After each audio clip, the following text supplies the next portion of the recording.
ఇప్పుడే జీ5 app download చేయండి. చూడండి మీ ఫేవరెట్ టీవీ షోస్ ఎప్పుడైనా ఎక్కడైనా. నేను చెప్పిన పని ఏం చేశారు? సిద్ధం చేశాను మేడం. వాళ్ళతో కూడా మాట్లాడాను. మీ వైపు నుంచి గ్రీన్ సిగ్నల్ ఇస్తే పెళ్లి పెట్టేసుకోవడమే. ఓ థ్యాంక్స్. అది తారా, ఎవరెతను? అదే బేబీ, మన హిమకి మళ్ళీ పెళ్లి చేద్దామని సంబంధం తెప్పించాను.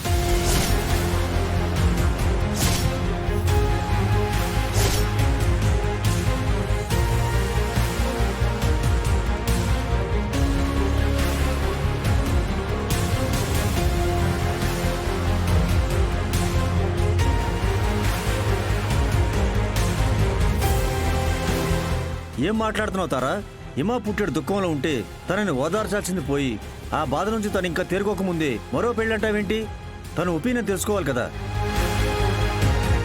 బేబీ, మనం ఇప్పుడు చెయ్యాల్సింది హిమని ఇప్పుడు ఓదార్చడమో ఒళ్ళో కూర్చోపెట్టుకుని బుజ్జగించడమో కాదు. ఈ సమస్యకి ఒక పరిష్కారాన్ని చూపించాలి.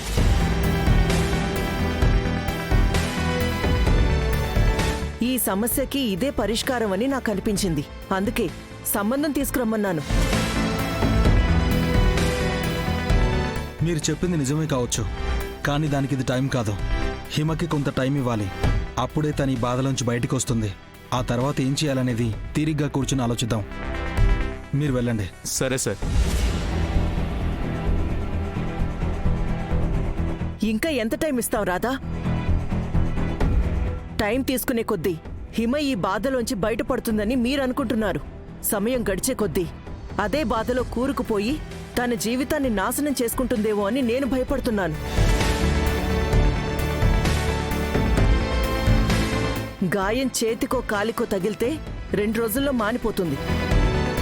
కానీ గుండెకి తగిలింది, అది ఓ జీవితకాలమైనా మర్చిపోలేం. ఆపండి.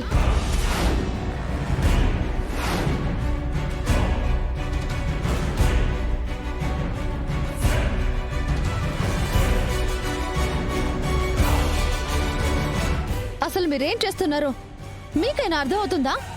హిమకి మరో పెళ్లి చేయడం ఏంటి? తనకి ఆల్రెడీ మా అన్నయ్యతో పెళ్ళైపోయింది. వాళ్ళిద్దరూ భార్య భర్తలు. ఏంటి, పెళ్ళైపోయిందా? అయితే కట్టుకున్న భార్యని పక్కన పెట్టుకుని పరాయి ఆడదాని మోజులో ఎందుకు పడ్డట్టు?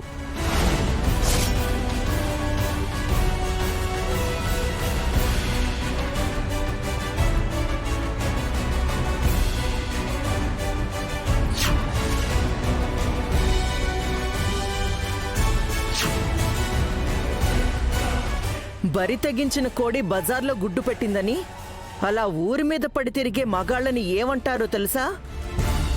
బజారు మనిషి అంటారు. అత్తయ్య, అత్తయ్య, అరవకో, అరవకో.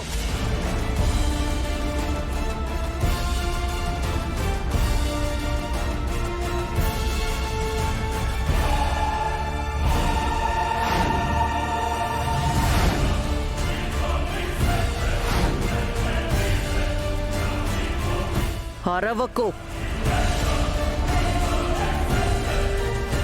ఇవి నేను కల్పించి చెప్తున్న మాటలు కాదు, మీ అన్నయ్య చేసిన ఘనకార్యం. జీ5 యాప్ డౌన్లోడ్ చేసి అన్ని ఎపిసోడ్స్ పూర్తి ఉచితంగా చూడండి.